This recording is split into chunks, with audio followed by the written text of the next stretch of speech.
Siempre estaba pensando en eso, cómo realmente tenemos que centrarnos en Cristo, cómo nuestras reuniones tenemos que buscar que Él sea verdaderamente glorificado, cómo si buscamos que las cosas nos agraden a nosotros mismos, nos estamos apartando del verdadero culto.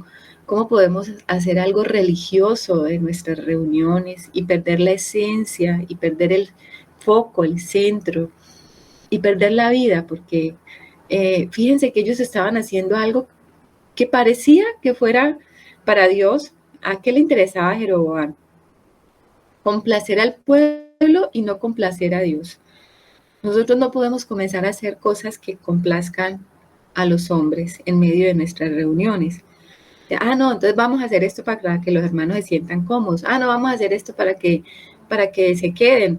Y hemos visto cómo la iglesia se ha ido llenando de todo esto y cómo en la iglesia se hacen cultos y cosas extrañas para que la gente se quede, llamando gente, para que la gente se amontone y se aglutine en medio de cosas raras que no están glorificando a Dios, sino que están llenando el corazón del hombre y haciendo que el hombre vaya detrás de todos sus ídolos y satisfaga todos sus deseos.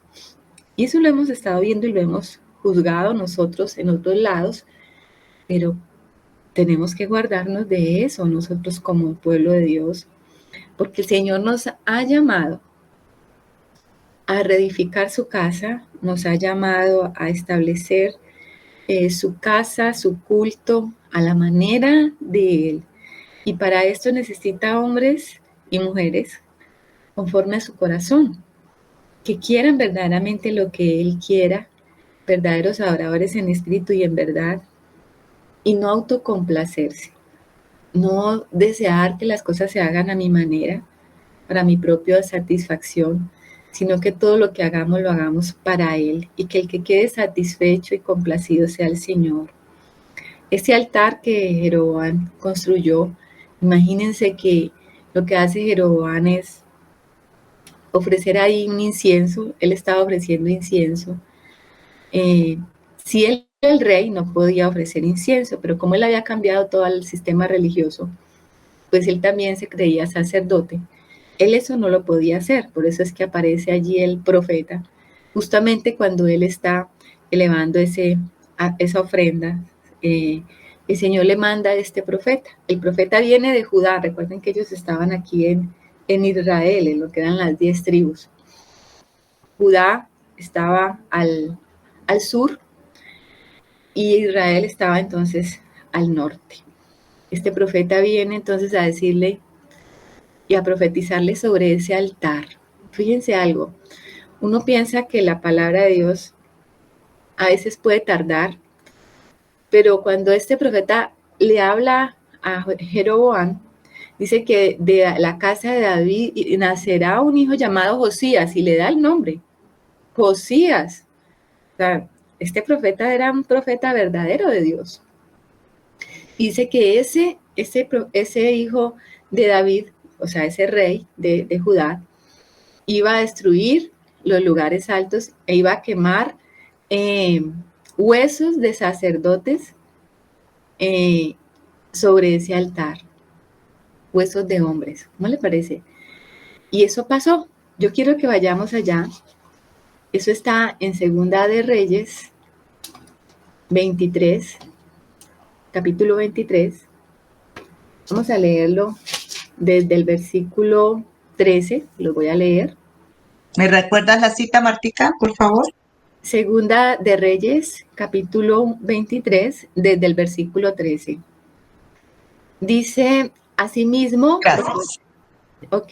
asimismo profanó el rey los lugares altos que estaban delante de Jerusalén, a la mano derecha del monte de la destrucción, los cuales Salomón, rey de Israel, había edificado a Astoret, ídolo abominable de los sidonios, a Quemos, ídolo abominable de Moab, y a Milcom, ídolo abominable de los hijos de Amón. Fíjese, este fue Salomón, y fue el que introdujo todo esto. Y quebró las estatuas y derribó las imágenes de acera, y llenó el lugar de ellos de huesos de hombres.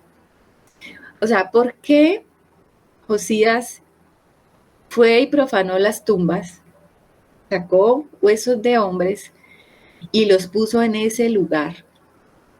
Porque de esta manera era profanado un lugar, se contaminaba. O sea que una vez contaminado ese sitio, ellos no iban a volver a hacer culto e ídolos allí. Ustedes saben que en la ley estaba muy claro lo que tenían que hacerse con los huesos o con el cuerpo muerto de alguien, ¿no? Era indigno que una persona no se sepultara, por ejemplo. Era indigno que una persona sus huesos los quemara. En la ley está eso muy claro, no quemarás los huesos de los hombres, porque, o sea, es como menospreciar, esa persona. Por eso para los judíos, pues ellos no practican la cremación. Ellos dignifican mucho y el cuerpo, y por eso lo siembran pues en la tierra. Y lo que generalmente se hacía en la antigüedad era que ellos dejaban que los cuerpos se descompusieran en la tierra, pero luego los huesos iban y los llevaban a las tumbas que tenían familiares. Por eso ustedes recuerdan esa costumbre, la vimos primeramente con Abraham, cuando compró la cueva de Macpela para poner allí a Sara. Luego allí se puso Abraham junto a Sara, luego a Isaac con Rebeca, y luego estuvo Jacob, no con Raquel, que era la que él amaba, sino con Lea. Fíjese, es curioso, fue con Lea. Y allí se pusieron pues los huesos de los patriarcas en esta cueva. Y en Jerusalén estaba la tumba, por ejemplo, de los reyes, estaba la tumba de David, y me imagino que ahí estaba Salomón, o sea, estaban todos los reyes en una sola tumba, metían sus huesos allí, porque se dignifica mucho el ser humano cuando se le pone una tumba donde todavía se recuerde. Generalmente cuando se queman los huesos, pues las cenizas se tiran en cualquier lado y como que no importó, ¿no? Esa persona como que, bueno. Pero para las culturas orientales y antiguas era muy importante esto. Entonces, cuando Josías profana las tumbas, toma los huesos y va y los pone en estos lugares y los quema, entonces es profanación, o sea, contaminó esos lugares. ¿Para qué? Para que no siguieran haciendo allí cultos de adoración. En el 15 dice, igualmente el altar que estaba en Betel, recordemos que en Betel lo levantó fue Jeroboam, y el lugar alto que había hecho Jeroboam, hijo de Nabat, el que hizo pecar a Israel, aquel altar y el lugar alto destruyó, y lo quemó y lo hizo polvo. Aquí se está cumpliendo la profecía de este varón de Dios. No sabemos el nombre del varón de Dios. Y puso fuego a la imagen de acera. También habían levantado una imagen de acera. Y le puso fuego. Generalmente las imágenes de acera era un tronco. Cogían un tronco de madera y lo tallaban. Y recordemos que estas imágenes de acera era una mujer voluptuosa, con sus partes, con sus senos muy voluptuosos, porque se le hacía culto a la fertilidad. Y se volvió Josías, y viendo los sepulcros que estaban allí en el monte, envió y sacó los huesos de los sepulcros, mire, profanó las tumbas, y los quemó sobre el altar para contaminarlo, conforme a la palabra de Jehová que había profetizado el varón de Dios, el cual había anunciado esto. Después dijo, ¿qué monumento es este que veo? Y los de la ciudad le respondieron, este es el sepulcro del varón de Dios que vino de Judá y profetizó estas cosas que tú has hecho sobre el altar de Betel.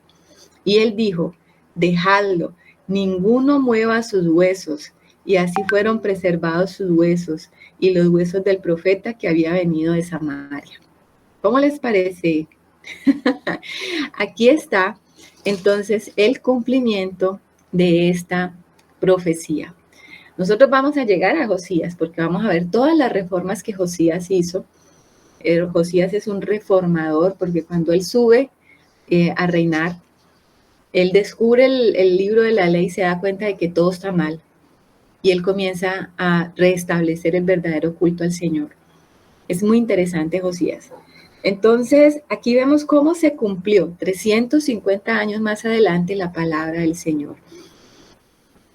La palabra de Dios es firme y esto nos da un testimonio de que la palabra de Dios es veraz. Todas las cosas que el Señor ha dicho se van a cumplir. El Señor dijo, he aquí yo vengo pronto, el Señor va a venir pronto. He aquí que el Señor nos anunció su regreso, el Señor viene, mis hermanos. Parece que tardará, pero el Señor viene. Nosotros tenemos que aguardarlo, nosotros tenemos que esperarlo, nosotros tenemos que prepararnos, porque ciertamente toda palabra que ha salido de su boca se va a cumplir. Y aquí lo estamos viendo, 350 años después. ¿Quién sabía quién iba a ser Josías? Pues allá adelante, lo podemos ver en la Escritura. Josías cumpliendo paso a paso lo que este profeta había hablado acerca de él. Y la tumba del profeta no se profanó, ¿cómo les parece? Allí estaba él y se respetó su monumento, o sea, su recuerdo se respetó. Entonces dice la Escritura que también se le secó la mano. Germancito nos decía que la mano de Jeroboam se secó porque la mano de Jeroboam pues tipifica esas obras perversas, ese obrar. Y recordemos que nuestra mano es la que hace las cosas y el Señor quería secarle esa mano a Jeroboam por todo lo que había edificado, por todo lo que había hecho en contra del verdadero culto a Dios, por la fuerza de Jeroboam, porque recordemos que Jeroboam representa eso, la fuerza del hombre. Jeroboam pide misericordia, ¿no? Le dice, ora a tu Dios, porque el Dios de Jeroboam no era Jehová, el Dios de Israel, era otro. El Dios de Jeroboam era él mismo. Él se estaba guardando el reinado para él, guardándolo, preservándolo porque quería que él fuese adorado como rey, pero él no adoraba al verdadero Dios. Ese altar no sirvió para que él se sacrificara él mismo allí, ¿no? Sino que él se estaba haciendo, era sacrificio a él. Él era el que se estaba autoadorando en ese altar. Y el Señor entonces escuchó la voz del varón de Dios y le restauró la mano. El varón entonces le dice, ven a comer conmigo a mi casa. Y le quería dar regalos.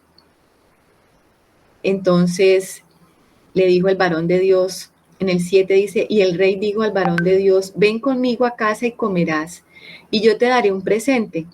Pero el varón de Dios le dijo al rey, aunque me dieran la mitad de tu casa, no iría contigo, ni comería pan, ni bebería agua en este lugar. Yo estaba recordando también que el Señor, ustedes recuerdan cuando él estaba en la sinagoga, justamente estaba allí, y había un hombre con la mano seca, ¿ustedes recuerdan? Y el Señor le sanó la mano a este hombre en un día de reposo. Y fue juzgado y criticado por los judíos que estaban allí. Y cuando uno quiere entender por qué el Señor hizo ese milagro, pues nos tenemos que remontar a este pasaje. Esa mano seca de este hombre representaba el culto judío. Ustedes saben que las sinagogas no era invención del Señor, las sinagogas fue una invención de ellos, por eso el Señor siempre les decía la sinagoga de ellos. Y a veces dice la sinagoga de Satanás, porque el culto que se hace allí no es para el Señor. Entonces, la mano seca de este hombre representaba esas obras infructuosas de la carne, y el Señor estaba haciendo ese milagro en el día de reposo, o sea, el día que no podían ellos hacer nada según su culto, el Señor hizo este milagro y ellos se ofendieron mucho porque era el día de reposo. Entonces, como la religiosidad, como la religión no puede ver las verdaderas obras de Dios, sino que permanece eh, con con un velo espeso, grande, fuerte, donde no le permite ver lo que es espiritual, pero sí se pega de esas obras de la carne y termina allí todo seco, paralizado, infructuoso para el Señor. El varón de Dios dijo, yo no voy a ir a tu casa. En el 9 dice, porque así me está ordenado por palabra de Jehová, diciendo, no comas pan, ni bebas agua, ni regreses por el camino que fueres. Regresó pues por otro camino y no volvió por el camino por donde había venido a Betel. O sea, la orden de Dios era, ese lugar está tan contaminado, tú eres un varón de Dios, no vaya a comer pan ni a beber agua. Ustedes saben que comer y beber es como un sinónimo de intimidad. Cuando yo invito a alguien a mi casa a comer y a beber, estoy ejerciendo con esa persona como un acto de intimidad. Le estoy diciendo, venga, tengamos comunión. Y por eso el Señor le dijo al profeta, a este varón, no vaya a comer nada, no se contamine. Usted tiene que eh, decir esto porque ustedes saben que en la antigüedad los profetas también con sus actos estaban profetizando lo que el Señor estaba queriendo decir, no solamente con las palabras. Cuando nosotros vemos por allá Ezequiel, el libro de Ezequiel, hay un poco de cosas que el Señor le dijo a Ezequiel tan extrañas. Le dijo que cocinara la comida con estiércol de hombre, y Ezequiel dijo, no, Señor, yo eso nunca lo soporto, o sea, hagamos una transacción ahí, yo voy a usar estiércol de animal, o sea, de caballo, de vaca, bueno. Y entonces el Señor le dijo, bueno, sí, como que le dijo, eso está como muy tremendo, pero hágalo pues así. Y Ezequiel tuvo que hacer eso por mucho tiempo, dormir de un costado por no sé cuántos meses, luego eso significaba una cosa, luego dormir de un costado, del otro lado, por otro, o sea, el profeta y todos los que lo veían decían, ¿qué señal es esta? O sea, ¿qué es lo que el profeta quiere decir con esto? Por allá le dijo, creo que a Jeremías, toma una vasija, rómpela. O sea, habían cosas que los profetas tenían que hacer también como una especie de teatro o mímica para que la gente entendiera. O sea, el Señor le mandaba hasta con dibujitos, pues, a decir las cosas. Y aquí está este profeta, o este varón de Dios, tomando estas decisiones que el Señor le había dicho, o sea, no comas ni bebas, o sea, no te contamines porque eso está ya hecho una tremenda contaminación, usted no vaya a tocar nada de eso, no coma ni beba y no regrese por el mismo camino. O sea, como que ese camino es tan torcido que usted no lo puede caminar, devuélvase por otro, mostrando que hay dos caminos, uno contaminado y otro limpio. Y el profeta tenía eso muy claro en su corazón, muy claro. Pero la historia que viene a continuación es tremenda, es una historia muy rara, muy extraña. Vamos a leerla y la vamos a analizar. Y nosotros vamos a decir, wow, pero ¿esto qué quiere decir? Y es difícil de entender qué quiere decir esto. Es una historia de esas bizarras en la escritura, pero está allí y está para nuestro entendimiento y que el Señor nos ayude a entender. ¿Qué dice mi hermano Alex? Mira que llama mucho la atención, pues como nos ha mostrado el Señor, que esto también es para nuestros días. A Jeroboam le hablaron profetas. Acordémonos que el profeta, ya un profeta le había hablado, Hilcías, creo que era que llamaba, y le llevó palabra del Señor diciendo que él iba a volver rey y que si andaba en sus caminos y todo lo que leímos.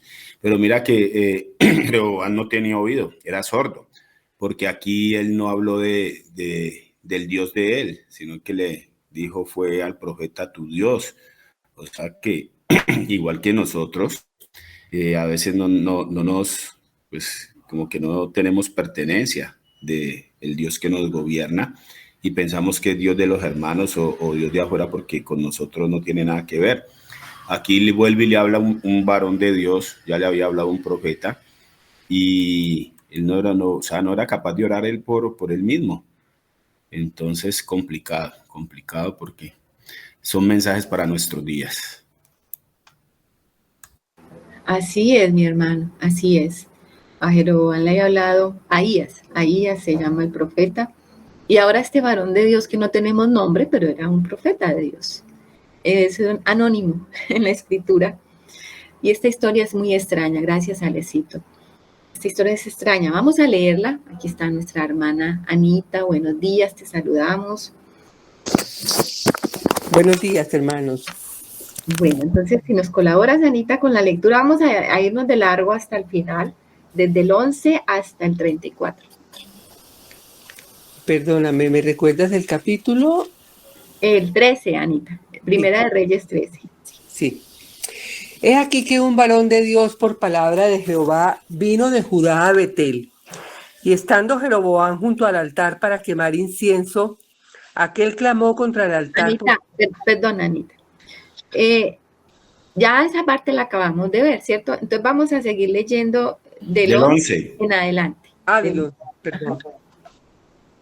Moraba entonces en Betel un viejo profeta, al cual vino su hijo y le contó todo lo que el varón de Dios había hecho aquel día en Betel. Le contaron también a su padre las palabras que había hablado al rey. Y su padre les dijo: ¿por qué camino se fue? Y sus hijos le mostraron el camino por donde había regresado el varón de Dios que había venido de Judá. Y él dijo a sus hijos: ensilladme el asno. Y ellos le ensillaron el asno y él lo montó. Y yendo tras el varón de Dios, le halló sentado debajo de una encina y le dijo: ¿eres tú el varón de Dios que vino de Judá? Él dijo: yo soy. Entonces le dijo: ven conmigo a casa y come pan. Mas él respondió: no podré volver contigo, ni iré contigo, ni tampoco comeré pan ni beberé agua contigo en este lugar. Porque por palabra de Dios me ha sido dicho: no comas pan ni bebas agua allí, ni regreses por el camino por donde fueres. Y el otro le dijo, mintiéndole: yo también soy profeta como tú, y un ángel me ha hablado por palabra de Jehová, diciendo: tráele contigo a tu casa para que coma pan y beba agua. Entonces volvió con él y comió pan en su casa y bebió agua. Y aconteció que estando ellos en la mesa, vino palabra de Jehová al profeta que le había hecho volver. Y clamó al varón de Dios que había venido de Judá, diciendo: así dijo Jehová: por cuanto has sido rebelde al mandato de Jehová, y no guardaste el mandamiento que Jehová tu Dios te había prescrito, sino que volviste y comiste pan y bebiste agua en el lugar donde Jehová te había dicho que no comieses pan ni bebieses agua, no entrará tu cuerpo en el sepulcro de tus padres. Cuando había comido pan y bebido, el que le había hecho volver le ensilló el asno. Y yéndose, le topó un león en el camino y le mató. Y su cuerpo estaba echado en el camino, y el asno junto a él, y el león también junto al cuerpo. Y he aquí unos que pasaban y vieron el cuerpo que estaba echado en el camino, y el león que estaba junto al cuerpo. Y vinieron y lo dijeron en la ciudad donde el viejo profeta habitaba. Oyéndolo el profeta que le había hecho volver del camino, dijo: el varón de Dios es que fue rebelde al mandato de Jehová. Por tanto, Jehová le ha entregado al león, que le ha quebrantado y matado, conforme a la palabra de Jehová que él le dijo. Y habló a sus hijos y les dijo: ensilladme un asno. Y ellos se lo ensillaron. Y él fue y halló el cuerpo tendido en el camino, y el asno y el león que estaban junto al cuerpo. El león no había comido el cuerpo ni dañado al asno.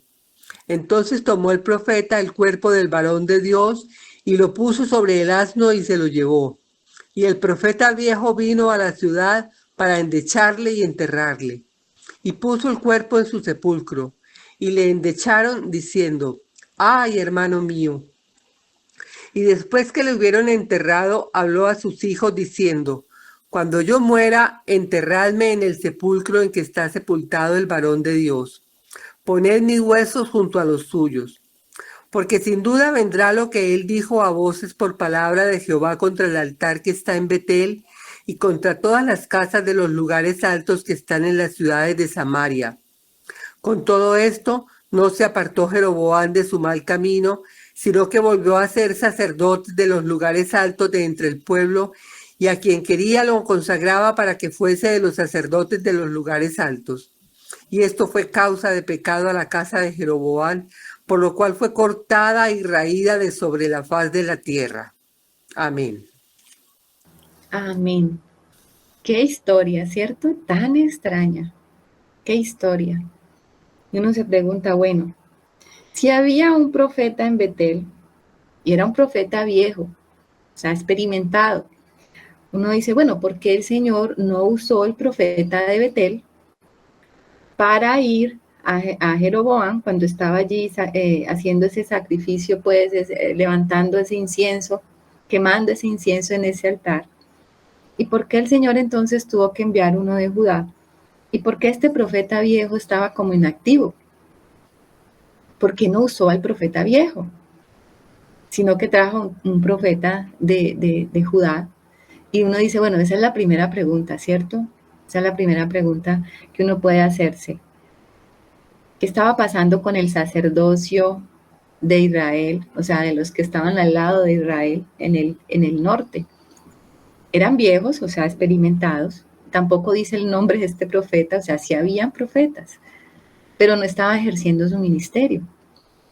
Pero al darse cuenta que había pasado todo esto, porque en el 12 dice que vinieron y le dijeron todo lo que había hablado este profeta joven, este hombre varón de Dios que venía de Judá, pues él se interesó y le dijeron, bueno, ¿por qué camino se fue?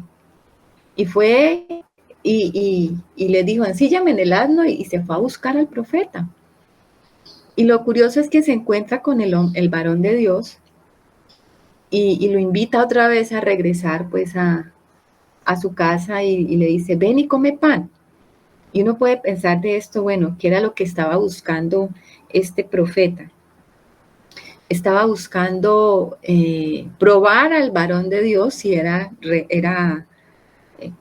real su palabra, o si estaba firme en su palabra, o lo que estaba buscando era que él cayera, o sea, como ponerle una zancadilla allí para que cayera. Uno no entiende por qué este profeta, o estaba como envidioso, bueno, pero ¿por qué tiene que venir un profeta de Judá si yo soy el profeta de acá de Israel? ¿Por qué Dios no me usó a mí? Entonces, uno aquí se queda como con esa duda, ¿qué pasó? ¿Por qué está pasando esto?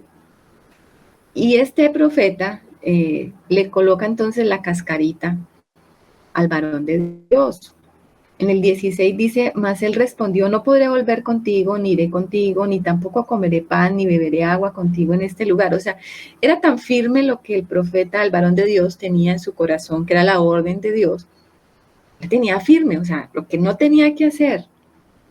En el 17 dice, porque por palabra de Dios me ha sido dicho, ya estaba completamente seguro de lo que Dios le había dicho. No comas pan, ni bebas agua, ni regreses por el camino por donde fueres. O sea, él estaba con 3 órdenes muy claras que él tenía que cumplir, porque era la palabra que Dios le había dado a él. En el 18 dice, y el otro le dijo, mintiéndole, fíjense esto. ¿Cómo un profeta va a mentir? O sea, uno aquí cuestiona la ética del profeta. ¿Era un hombre de Dios o no era un hombre de Dios? ¿Era un hombre de Dios o no era un hombre de Dios? ¿Por qué mintió? ¿Qué estaba buscando con todo esto? Yo también soy profeta como tú, está diciendo la verdad. Y un ángel me ha hablado palabra de Jehová diciendo, tráele contigo a tu casa para que coma y beba agua. Un ángel, o sea, fíjense que cuando uno analiza lo que está pasando aquí, el profeta, el varón de Dios, llamémoslo así para distinguir lo que venía de Judá, comete este error. Si ya le había sido hablado de la boca de Dios directamente un mensaje tan claro, él cambia la orden de Dios clara en su corazón por lo que otro hombre le está diciendo que es un ángel. Ahí está el problema con el profeta, con el varón de Dios. Cambió la directriz de Dios directa por la que otro hombre que lo engañó y le dijo que era un ángel. Ustedes recuerdan cuando el apóstol Pablo dice por allá en una de sus cartas que si aún un ángel viene y les predica otro evangelio, sea anatema. O sea, este hombre está dejando en claro, no podemos, y la lección tal vez para nosotros es que aquello que Dios ha hablado a nuestro corazón tan claramente, no lo podemos cambiar por la directriz de otro hombre, así sea profeta, que diga que el ángel de Dios le habló y va a cambiar la directriz que el Señor nos ha dado. ¿Qué dice mi hermana Angelita? Gracias, Martica. Esto me recuerda y quiero que me lo aclares también, que cuando yo estaba en la denominación venían personas de otras partes y ellas veían ángeles, ¿no? Y entonces yo tuve mucha cercanía con una persona, mujer de Estados Unidos, que veía esos ángeles. Yo no veía ningún ángel, pero ella sí los veía todos. Y entonces me invitaba a orar, yo no oraba sino la palabra. Pues yo siento que el Señor me dice esto, no más, no más, y eso era lo que yo oraba. Entonces, puede, porque recuerdo esto, puede los ángeles aparecérsele a las personas y decirles que hagan tal o cual cosa, porque lo traigo aquí a colación con esto del profeta. Gracias. Ay, difícil respuesta para mí, porque también conozco hermanos que ven estas situaciones y pues yo nunca las he visto tampoco.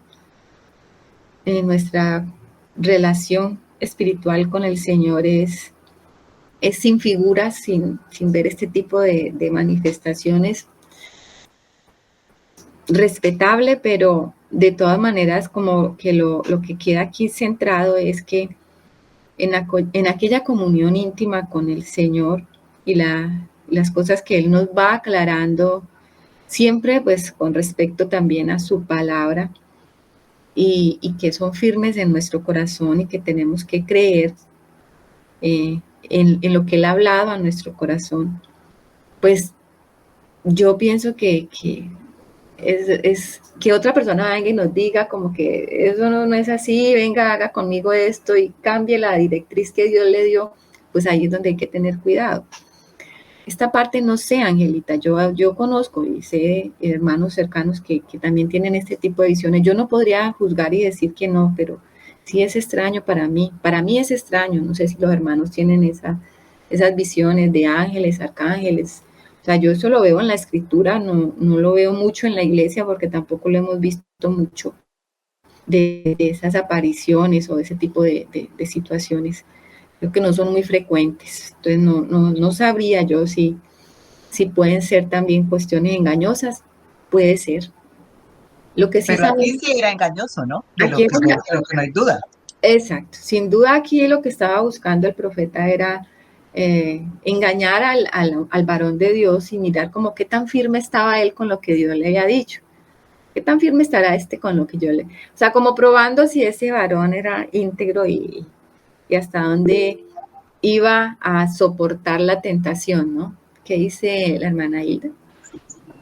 Que yo pienso que a veces un poquito, o sea, uno no puede juzgar porque realmente no sabe qué experiencias espirituales están teniendo los hermanos, pero sí, a mí me llama la atención que dependiendo del tipo de denominación donde se congregue la persona, tienen o no tienen esas experiencias, porque generalmente, por ejemplo, los que congregan como reformados, sensacionistas y todo eso, pues no tienen nada de eso, pero cuando están como en una línea más pentecostal, mejor dicho, que le dan como tanta preeminencia a todo ese tipo de manifestaciones y experiencias sobrenaturales, ahí se da mucho. La que era mi mentora espiritual, pues no sé, tenía como no sé, como una vivencia como muy exagerada, a veces me parecía esas cosas y la verdad, por ejemplo, en mi caso fue una de los factores que incidió como para que yo buscara ya irme retirando porque me parecía que se volvía una cosa como histriónica y un poquito manipuladora. pero pues como dicen ahí, ¿no? No se sabe realmente hasta qué punto, pero pues esta sí era, o sea, ver demonios para ella era la cosa más cotidiana y bueno, cosas así, entonces no sé, pero pienso yo que tiene que ver un poquito como con los lineamientos, como los lineamientos doctrinales de las denominaciones en las que se esté, ¿no? Esto que dice la hermana es cierto, o sea, cuando esta línea carismática de los dones y esa parte pues como de buscar de pronto las cuestiones como sobrenaturales, siempre se va más, es más factible que ellos busquen esta parte de ver cosas o este tipo de situaciones. Mire, aquí tenemos que irnos a la escritura. Uno no ve eso en los evangelios, aparte pues de las obras que el Señor hace. Los ángeles que uno puede ver, que aparecen en la escritura, pues los arcángeles que aparecen anunciando el nacimiento del Señor, el nacimiento de Juan el Bautista, los ángeles que aparecen acompañando al Señor, o sea, pues si la palabra sí lo habla, eso no es muy normal, muy común como en nosotros, ya en las cartas apostólicas, pues uno no ve mucho esto, uno no lo ve como esas experiencias, pues así, bueno, el ángel que le abrió la puerta a Pedro para sacarlo de la cárcel o que le quitó los grilletes y todo eso, o sea, sí hay experiencias de ese tipo en la escritura, pero digamos que eso ya no es muy normal. Ahora, cuando se busca en exceso como si eso fuera el todo pues de nuestra vida cristiana, ese tipo de manifestaciones que todo el tiempo se está dando, creo que hay un abuso de eso. Y uno puede llegar al escepticismo, como es la otra parte que la hermana Hilda estaba mencionando ahora de los reformados cesacionistas que dicen, no, ya eso no puede pasar, eso es un exceso, un extremo, o sea, un extremo es que tiene que estar viéndolo todo el tiempo, el otro extremo es que ya no pasa. Tenemos que tener un equilibrio, mis hermanos, porque pues yo creo que si el Señor quiere manifestar ángeles, arcángeles lo puede hacer. Y nosotros no podemos decir que ya cesó y que no lo vamos a ver, o sea, eso lo podemos ver, ¿por qué no? Si estamos en el ámbito celestial también. ¿Qué dice el hermano Alex primero y luego el hermano Germancito? Yo pienso, mis hermanos, que en este caso específico, pues es bueno pues ver lo que nos dice la palabra. El varón de Dios era rebelde. El varón de Dios era rebelde porque el Señor luego va a hablar al profeta viejo y le va a hacer llevar palabra de él a través de ese profeta viejo al varón de Dios. Y le dice, por cuanto has sido rebelde al mandato de Jehová. Entonces, sí, si bien el profeta viejo, como decía Martín, de pronto por envidia, de pronto por estar de pronto inhabilitado para hablar en el nombre del Señor, quiso colocarle como cascarita al profeta, pues al varón de Dios, sí había rebeldía en él, porque ya lo que viene del Señor al profeta viejo, le dice, por cuanto has sido rebelde, entonces sigo con lo mismo. Y el Señor piensa que en este momento nos está mostrando es eso, ¿no? Cómo en nosotros puede haber toda esa cantidad de cosas, aún queriendo hacer la voluntad de Dios, porque vimos que el varón de Dios habló palabra del Señor, o sea que el Señor sí le habló personalmente a este hombre y le dio instrucciones claras. Pues como veíamos ahora, él debió haber escuchado, fue la misma voz de Dios para confirmarle que siguiera así o para permitirle que comiera y bebiera. Pero le hizo caso, fue un hombre. Entonces sí había rebeldía en él. Amén, amén. Ahora vamos a hablar un poquito de eso. Gracias, mi hermano. Germancito. Bueno, yo aquí veo sombras, ¿no? Yo veo sombras de que el Señor nos habla a través de estos dos profetas. Yo veo ese varón de Dios que está hablando y que se cumple todo esto, pues que anuncia a Jeroboam como ese pues siervo que entiende la gracia del Señor, ¿no? Que está caminando en su gracia. Y le dice, mire la instrucción que el Señor le había dado, le dice que no comas pan, ni bebas agua, ni vuelvas por el camino, pues por donde había caminado. Entonces yo veo es ahí como ese nuevo ministerio realmente en la gracia, a partir del nuevo pacto, donde nuestra comida y nuestra bebida es el Señor, y donde el camino, o sea, no te confíes en lo que ya conoces, sino que tienes que caminar por fe, o sea, tiene que devolverse por un camino que usted no conoce, por un camino nuevo.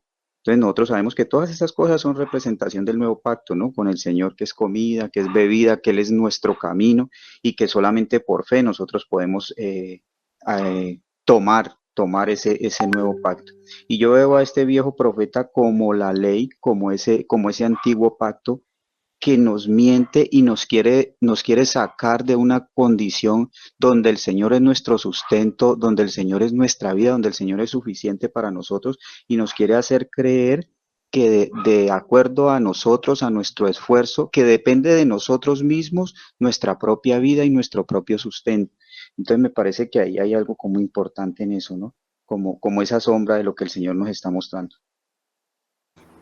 Amén, amén, amén. Alto lo que el hermano está diciendo, pero es lo que en esencia está aquí en la palabra. No comer y no beber. Hemos estado hablando del comer y beber. Esto me decía mi esposo esta semana, la importancia del comer, o sea, cómo el comer, la palabra o comernos algo, una doctrina errónea, puede afectar completamente nuestro caminar.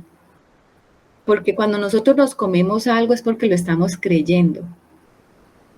Es decir, que venga una persona y nos diga, es que, bueno, por decir algo, la doctrina de la prosperidad, que nos hablaron de que el Señor en su palabra dice que quiere que seamos ricos y que Abraham fue rico y que Jacob fue rico y que David fue rico y Salomón fue rico. Entonces nuestra propósito en nuestra vida es ser ricos.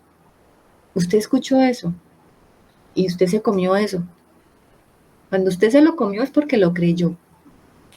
Y cuando usted se lo tragó, se contaminó. Y eso le hizo cambiar el camino. O sea que antes, como dice el hermano Germancito aquí, antes de comer el pan en la casa física con el profeta, lo que este varón de Dios se comió primero fue el engaño que le puso el profeta. Él se lo comió enterito. Un ángel vino y me habló y me dijo que cambiaras de camino y que no, o sea, que no importa que vinieras conmigo y comieras y bebieras. Seguramente él estaba en ayuno. No era tan cerca en ese tiempo, pues parece que él sí iba en un asno, porque luego vamos a ver el asno allí, que no lo mató el león, pero me imagino que él llevaba ya varios días sin comer, o sea, era difícil para el varón de pronto esto, como cuando el Señor estaba en el desierto y Satanás vino y lo tentó. Y seguramente lo halló frágil y débil en esta parte porque tenía ya hambre. Y cambió entonces su radical mandamiento de Dios por lo que un ángel, como dice el hermano Alecito, debió este varón de Dios preguntarle a Dios. Y aquí lo que el Señor nos está mostrando desde hace rato es a quién consultamos. Ustedes recuerdan que Roboam consultó primero a los ancianos, luego yo fue el consejo de los jóvenes. Luego por allá Jeroboam dijo en su propio corazón tal cosa, y consultó a los ancianos y entonces obedeció. Pero no hay quien consulte a Dios. Y ahora el varón de Dios, que era el varón de Dios, también está escuchando un consejo y está escuchando la palabra de otro que dice que un ángel vino y le contó. O sea que hay una crisis tremenda aquí de oír la voz de Dios, aún hasta en los hombres de Dios. Y esto sí es grave. Esto es grave. Entonces aquí estamos viendo la crisis también en el ministerio. Si bien es cierto, este profeta vino a profetizar la condición del rey y del pueblo que está en la idolatría, que está haciendo lo malo delante de Dios, pues también aquí el ministerio de un hombre está siendo probado. El varón de Dios, porque la palabra está siendo muy clara cuando nos dice el varón de Dios, o sea, el ministerio de un hombre de Dios está siendo probado. Germancito. Mira que ahí hay algo fundamental, ¿no? Porque nosotros realmente, el Señor nos está como hablando con claridad, donde cuántas veces nosotros le profetizamos, le hablamos de parte de Dios a otra persona y tenemos la completa certeza de que lo que le estamos diciendo es de parte de Dios, pero nosotros también somos probados. O sea, este hombre lo que estaba diciendo era algo del Señor a Jeroboam, al rey, todo eso tenía cumplimiento. Pero cómo nosotros también tenemos que ser probados, ¿no? Cómo también la palabra de Dios, que es suficiente para llevarle a otro y es dirección para otro, pues también tiene que ser vida en nosotros. Entonces me parece que esto es muy importante, realmente esto es fundamental lo que el Señor está hablando aquí. Me llama la atención que dice que un viejo profeta, o sea, como que ya él no estaba ejerciendo esa profecía, ese ministerio de la profecía, entonces como que ya había caducado, por decirlo así. Entonces por eso de cierta manera es que lo asocio como con la ley, que tuvo un tiempo, pero ya viene un nuevo tiempo, ¿no? Donde está representado es en el nuevo pacto que es Cristo. Amén. Gracias, Germancito. ¿Y Rebequita qué dice? Buenos días con todos, Dios les bendiga. Sí, Martita, sí, es un pasaje que siempre me ha causado extrañeza, ¿no? Pero yo creo que no debemos desconocer las artimañas del enemigo. Tenemos un enemigo y también debemos aprender a identificar la voz del enemigo. Y tengamos en cuenta que en el antiguo pacto casi no se hablaba de Satanás. Quien vino a hablar y a desenmascararlo fue realmente el Señor Jesús. A partir de la venida del Señor, Él fue quien desenmascaró al enemigo, pero en el antiguo pacto casi no se habla. En Job vemos cómo Satanás le pide a Job y le dice, mira, mi siervo fiel, ¿has visto? Y Satanás hace todo lo que hace, ¿no? Y Job nunca se enteró de quién era que lo hizo, ¿no? Siempre adjudicó que era Dios. Entonces, yo creo que también parte de la revelación que el Señor está trayendo es desenmascarar al enemigo, porque a veces podemos espiritualizar mucho las cosas, pero tenemos no guerra, porque el Señor ya ganó la guerra, pero sí tenemos luchas contra el enemigo y tenemos que aprender a identificarlo. O sea, si cometemos este error como hizo este profeta, que ya no estaba, como decimos, ya no estaba asumiendo, ¿no? Pero que fácilmente podemos ser engañados si no identificamos también la voz del enemigo y damos un derecho legal, como pasó con este profeta, ¿no? Y entonces sí, yo pienso que sí es importante tomar en cuenta eso también, ¿no? Que en el antiguo pacto casi no se identificaba, no se hablaba, no se lo desenmascaraba, no se lo confrontaba. Entonces, yo creo que en este tiempo sí también debemos aprender eso, ¿no? Y porque aquí hablamos, por ejemplo, solo de la carne o el profeta, que la ley o la carne, pero ¿qué con el enemigo? Si tenemos un enemigo constante que quiere todo el tiempo hacernos caer, ¿no? Porque no le conviene que nosotros avancemos. Entonces yo creo que sí es importante eso también tomar en cuenta. Eso. Amén. Gracias, Rebequita. Gracias. Vamos a hablar de eso también. ¿Y qué dice Angelita? No, era como confirmando lo que decía la hermana Rebeca. Yo escribí, ¿podría esto venir de Satanás? Y yo creo, pues no me habían respondido, pero pues escuchando a Rebeca parece que sí. Sí, tiene que ver con Satanás. Pero, ¿qué usa Satanás? Satanás usa nuestra carne, porque ¿dónde está la rebelión? Como decía el hermano Alex ahora, la prueba para el varón de Dios es que si era rebelde o no era rebelde a Dios. Esa fue la cascarita que le puso el profeta viejo. Quería comprobar si era bien fiel al Señor o no lo era. Y se dio cuenta de que todavía había rebelión en su corazón. Y la rebelión, obviamente, pues es de la carne. Por eso estamos hablando de la carne y estamos hablando de la ley. Todas estas cosas tienen que ver con lo mismo, porque cuando uno va al Nuevo Testamento se da cuenta que por ejemplo, con los hermanos que hemos estado estudiando Gálatas. Pablo habla de la insensatez, que comenzaron por el espíritu, van a terminar por la ley y en la carne. O sea, las obras de la carne también son, así son ley, y estamos queriendo cumplir la ley desde la carne, pues eso también es rebeldía al Señor, porque ya tenemos el espíritu. Entonces tenemos que conjugar con todo esto para poder entender espiritualmente de qué se trata este asunto. El hermano Alex. Yo pienso, mis hermanos, que aquí, pues el Señor nos ha permitido tanta intervención de los hermanos y tocar y frenarnos un momentico. Aquí pienso que sí es porque Él quiere mostrarnos muchas cosas.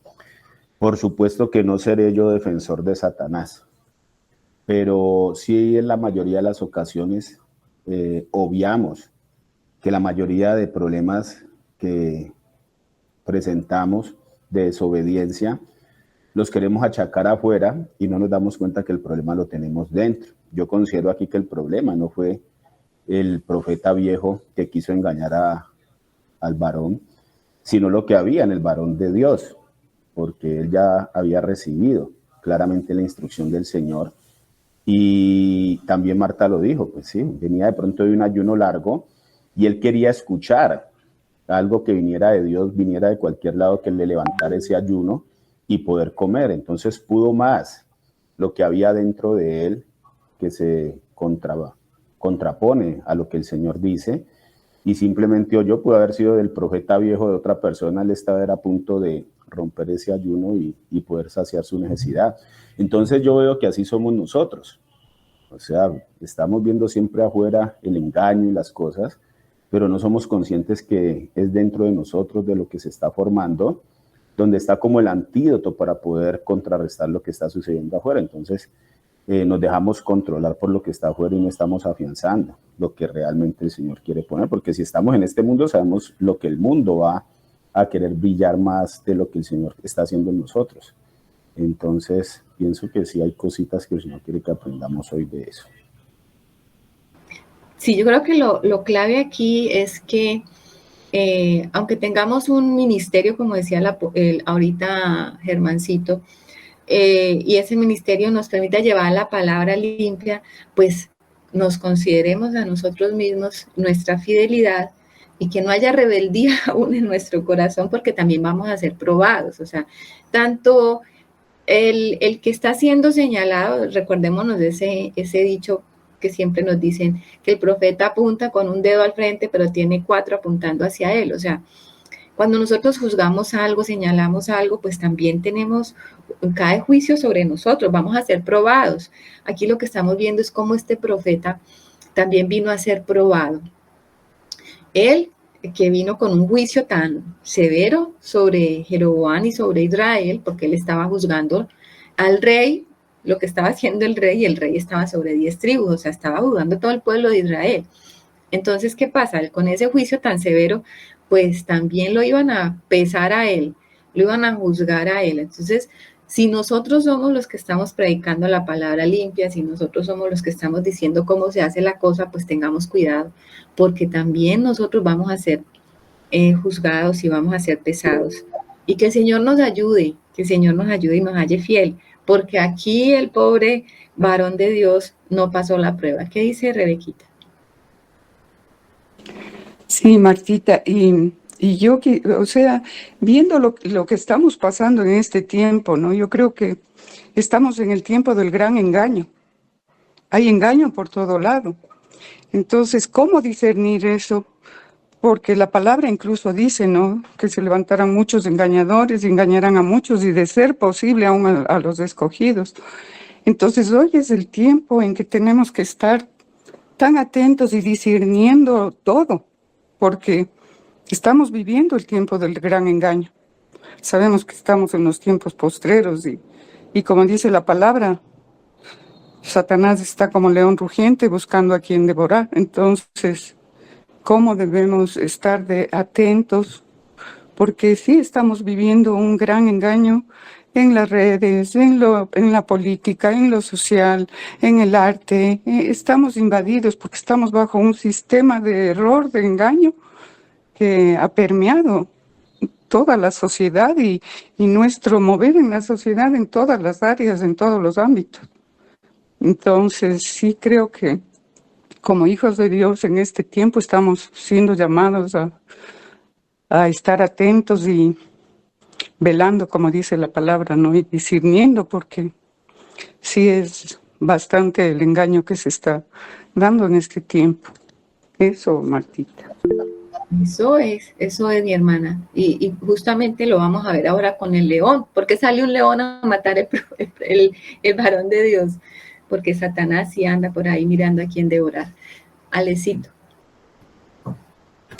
Miren, mis hermanos, qué importante lo que nos está mostrando el Señor aquí. El varón de Dios, como decía Marta ahora, trajo el juicio severo sobre Jeroboam y no era de él, era de parte del Señor que había hablado. Cosas que dieron señal porque él dio señal, pero se cumplió físicamente 350 años. Pero él descuidó la advertencia que el Señor le había dado a él, porque ya estamos viendo que a través del varón de Dios, el Señor envió un mensaje a Jeroboam, pero también a él le dio una ordenanza, le dijo pilas con ir allá a comer y a beber en Betel, y es más, ni siquiera por el camino que entres a Betel te devuelvas, sino sal de allí.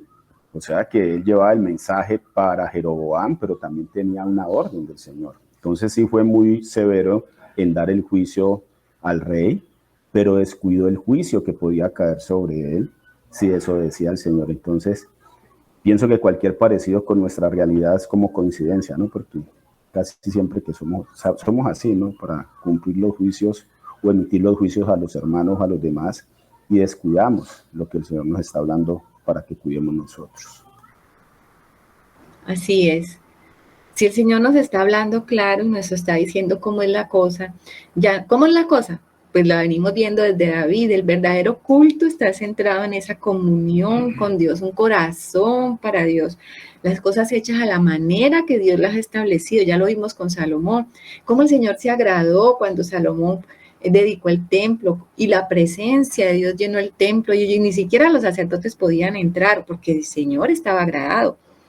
Y luego cómo Jeroboam cambia todo esto y no le importa. Y viene entonces el profeta a decirle que las cosas no son así. El varón de Dios le dice, eso no es así. Y él también estaba impedido, el varón de Dios estaba impedido a comer de eso. Y es engañado y vuelve y come. Entonces, eso es tremendo. Nos habla de mucho a nosotros hoy. Germancito. Mira que pues el Señor es claro, ¿no? En todas estas cosas. Por allá en Hebreos él habla de que puestos los ojos en Jesús, el autor y consumador de la fe, y él, pues ahí precisamente se hace una disertación, en el Espíritu Santo hace una disertación tremenda sobre lo que es la fe, sobre esos varones de la fe en el antiguo pacto, pero nosotros sabemos que pues el cumplimiento de todo eso era la sombra, pero el cumplimiento de todo eso es Cristo. Y como con esa claridad nos dice que puesto los ojos en Jesús, el autor y consumador de la fe. Nosotros sabemos que Cristo ya mora en nosotros, que Cristo mora en nuestro espíritu. Entonces, en la medida en que yo esté dispuesto realmente a hacer la voluntad de Dios, a que el reino de Dios, el primer lugar que se tiene que establecer el reino de Dios es en nosotros mismos. Nosotros queremos ver el reino afuera, queremos ver orden afuera, pero nosotros no estamos llamados a eso. Nosotros estamos llamados es a que se establezca el reino dentro de nosotros, y cuando nosotros estamos mirando a Jesús en nuestro interior con claridad, no hay rebelión. Esa rebelión tiene que ir saliendo de nosotros mismos. Y ahí es donde retomo nuevamente las historias de estos hombres en Hebreos, cómo estos hombres dice que conquistaron reinos, que hicieron cosas grandiosas para el Señor. Entonces realmente en la medida en que yo estoy mirando hacia donde tengo que mirar, mientras si mi corazón se pone y se establece en el orden en que se tiene que establecer para que Dios reine, pues realmente eso de forma natural va a ocurrir, que todas esas batallas externas, pues es el Señor, es el que las está haciendo. Yo simplemente mi corazón está siendo simplemente ese canal por donde se está manifestando el poder de Dios y por donde se está manifestando respaldando esa fe. Yo solamente tengo que creer y obedecer al Señor.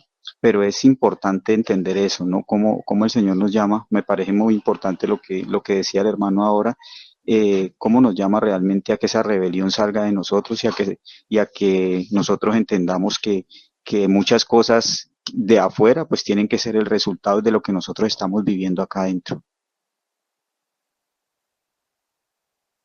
Gracias, Germancito. ¿Y la hermana Rebeca? Martita, justamente lo que dice Germán, ¿no? Con respecto a la fe, creo que este es el tiempo donde la fe va a ser más probada que nunca, porque haciendo referencia justamente al pasaje que él lo dijo, ahí habla de muchos héroes de la fe, pero al final dice, y ellos no alcanzaron para que no fueran perfeccionados aparte de nosotros. Entonces, ¿quién tiene que alcanzar? ¿Cuál es la generación llamada a alcanzar? Les dejo esa pregunta. Ay, buena pregunta, mi hermana. ¿Seremos nosotros? ¿Seremos nosotros? ¿Hallará el Señor en nosotros esa fidelidad para alcanzar las promesas? Ay, así sea, mis hermanos, que el Señor nos ayude. Yo lo que veo aquí es como, bueno, uno podría dar una competencia de ministerios entre el varón de Dios viejo, el profeta viejo, que sabe pues que era lo que el Señor verdaderamente estaba buscando, que es la fidelidad, probando a un profeta nuevo, que pues tenía que manifestarse si había rebeldía en él o no. Aquí quedó manifiesta de que todavía había rebeldía. Hay tantas cosas que podemos aprender, ¿no? ¿Por qué estaba caduco este profeta viejo? No sé, estaba pensionado, estaba jubilado, no sé. Dice el 20, aconteció que estando ellos en la mesa, vino palabra de Jehová al profeta que había hecho volver. Y clamó el varón de Dios que había venido de Judá diciendo, así dijo Jehová. O sea, ¿por qué ahora sí se le activó el ministerio al profeta viejo? No sé. Por cuanto has sido rebelde al mandato de Jehová y no guardaste el mandamiento que Jehová tu Dios te había prescrito, sino que volviste y comiste pan y bebiste agua en el lugar donde Jehová te había dicho que no comieses pan ni bebieses agua, no entrará tu cuerpo en el sepulcro de tus padres. Lo que habíamos hablado ahora, lo importante que es que nuestro cuerpo entre el sepulcro, o sea, como que haya ese monumento, ese recordatorio, aquí está. No quedó por ahí en el camino, no quedó por ahí, no se lo tragó el león, o no se lo comió por allá el tiburón, ¿dónde está el cuerpo? O sea, ustedes han visto, por lo menos aquí en Colombia tenemos este fenómeno que con las víctimas, ¿no? El de secuestro, que la guerrilla secuestraba y mataba, o sea, y el duelo de los familiares es que nunca encuentran el cuerpo de estas personas y ellas siguen reclamando y siguen reclamando el cuerpo para sepultarlos porque es como que quieren darle una final digno a esta persona y reconocer, bueno, por lo menos yo sé que mi familiar estuvo aquí y que no se quedó por ahí en la nebulosa o dónde está. O sea, eso genera en el ser humano de todas maneras una incertidumbre. Pero cuando usted sabe, la tumba de este está allí, bueno, pues usted sabe, allí se le honra a la tumba de esta persona porque ahí está, ya sabemos dónde quedó. ¿Qué dice el hermano Germán? Me parece importantísimo ese interrogatorio que dejaste ahí, ¿no? ¿Por qué se activó nuevamente el ministerio de este profeta viejo, ¿no? Yo recuerdo que la escritura dice que la letra mata y el espíritu vivifica. Entonces, como el propósito de la ley, ¿cuál es? Pues el propósito de la ley es mostrar que nosotros en nuestro esfuerzo, tratando de hacer las cosas, nosotros no podemos alcanzar la plenitud de Dios. Entonces me parece que eso tiene que ver con eso, ¿no? O sea, como que es el mismo propósito que ha tenido siempre la ley, pero para mostrarnos nuestra incapacidad de obedecer a Dios. Y ahí es donde radica el problema de este profeta, que este profeta le estaba obedeciendo a Dios, pero parcialmente, en lo que dirigía hacia afuera, era fácil obedecerle, pero en lo de adentro, en lo de él mismo, era muy complejo. Entonces yo puedo hacer muchas cosas externamente que tengan ese aspecto de piedad, pero realmente el verdadero culto y la verdadera adoración está desde dentro de mí. Entonces me parece que no tanto es que se haya reactivado, sino que es el mismo propósito que ha tenido siempre la ley en nosotros, mostrarnos nuestra incapacidad realmente para nosotros obedecer a Dios. Así es, el hermano Alex. Rapidito para que avancemos. Pienso que Germán trajo algo muy importante. La letra trae muerte cuando el espíritu no vivifica. O sea, al contrario, ¿no? Sabemos que la letra mata y el espíritu vivifica, pero aquí parece ser que cuando el espíritu no vivifica a Cristo, en este caso el varón de Dios no tuvo en cuenta lo que Jehová le habló, pues simplemente vino la ley y lo estaba juzgando y le trajo muerte, ¿verdad? La ley lo juzgó y por no obedecer estaba acarreando muerte. Muy tenaz, hermancito. Chévere que el Señor haya puesto eso. Así es. ¿Y la hermana Rebeca? Sí, perdón, yo creo que mientras más hablamos, más se nos viene ideas y pone el Señor, ¿no? Y yo me pregunto justamente lo que dice Alex, ¿no? A ver, si se dice que por la ley imposible obedecer, por la ley no podemos alcanzar con nuestras fuerzas, entonces, ¿por qué se le culpa de rebeldía a este profeta si era imposible para él alcanzar una cosa de esas, ¿no? Entonces, ¿qué estaríamos? Yo me pregunto, o sea, ¿qué diferencia tenemos ahora? Nosotros lo podemos hacer por el sacrificio del Señor, porque tenemos al Espíritu Santo. Entonces, sí me pregunto, vamos a ser mucho más demandados, porque si este profeta, o sea, que vivía bajo la ley, y por la ley sabemos que es imposible alcanzarlo, no siquiera sacar la rebeldía del corazón, porque nosotros con el Espíritu Santo todavía hay rebeldía dentro del pueblo de Dios. Entonces, ¿qué de este profeta si él no podía sacar esa rebeldía? El Señor no había hecho la obra, estaban bajo la ley, no había la gracia. Entonces, me pregunto eso, Martita.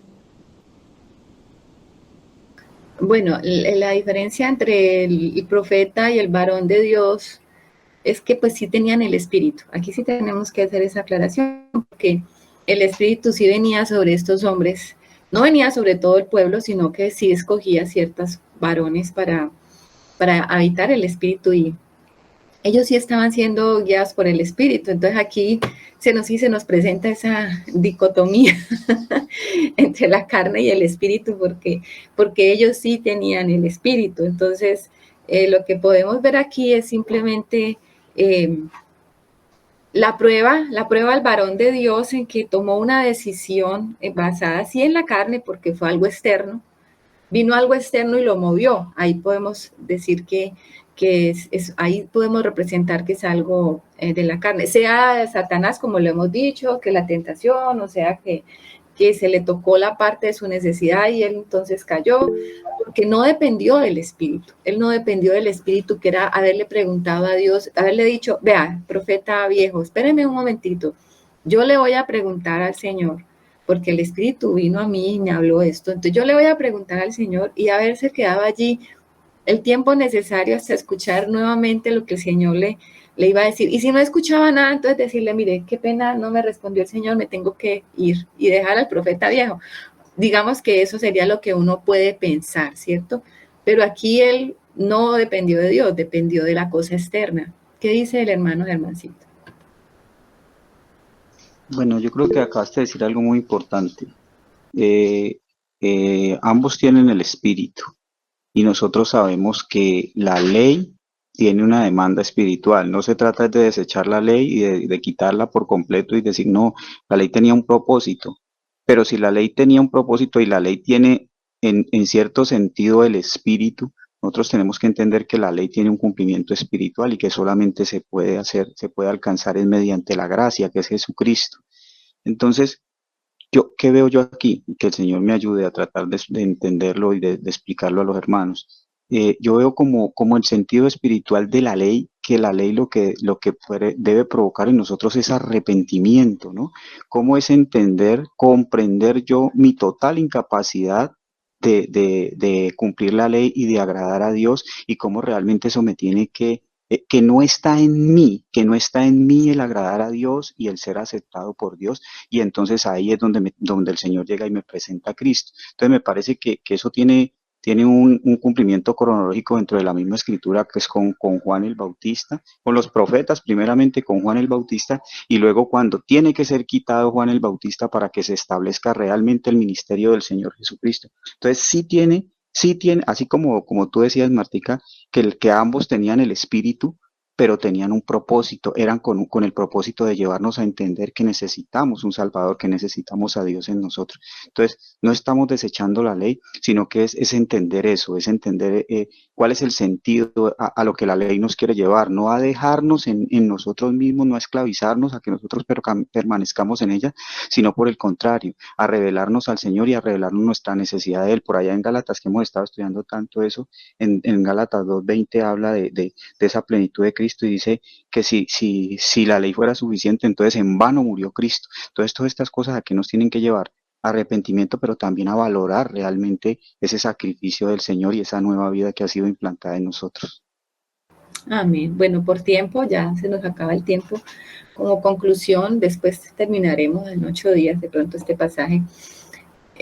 Si bien es cierto que el pueblo y el culto y el rey y todo está siendo juzgado, también el ministerio está siendo juzgado. El ministerio de los hombres de Dios también está siendo juzgado por el Señor, está siendo pesado por el Señor. El profeta viejo, digamos, conocía a Dios. Esa era la experiencia, él conocía a Dios. Pero el profeta nuevo estaba fresco, venía con el mensaje de Dios, pues fue probado.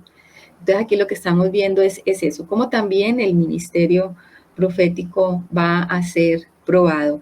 Y podríamos decir que había como entre los dos reinos que están aquí como en competencia, pues también se estaban como probando esos ministerios de lado y lado, de quién tiene la razón, ¿no? Entonces son muchas cosas las que uno podría aprender con este pasaje. Difícil de entender, yo sé, mis hermanos, difícil de entender esta palabra. No es tan sencillo sentarse y decir, aquí está pasando esto, está pasando aquí. No tenemos que ir al Espíritu para que nos revele todos esos detallitos y cómo se aplican a nosotros. Creo que los hermanos han pues expresado cosas también que a veces son altas de entender. Espero que los hermanos hayan podido comprender algunas de ellas, los que no tienen pues tanto entendimiento de las cosas muy altas. Pero lo importante acá es eso, está siendo tanto juzgado el pueblo, el rito, el Señor manda juicio a eso, pero también el Señor está juzgando el ministerio, está juzgando a los varones de Dios, está juzgando al profeta, está juzgando todo. Hoy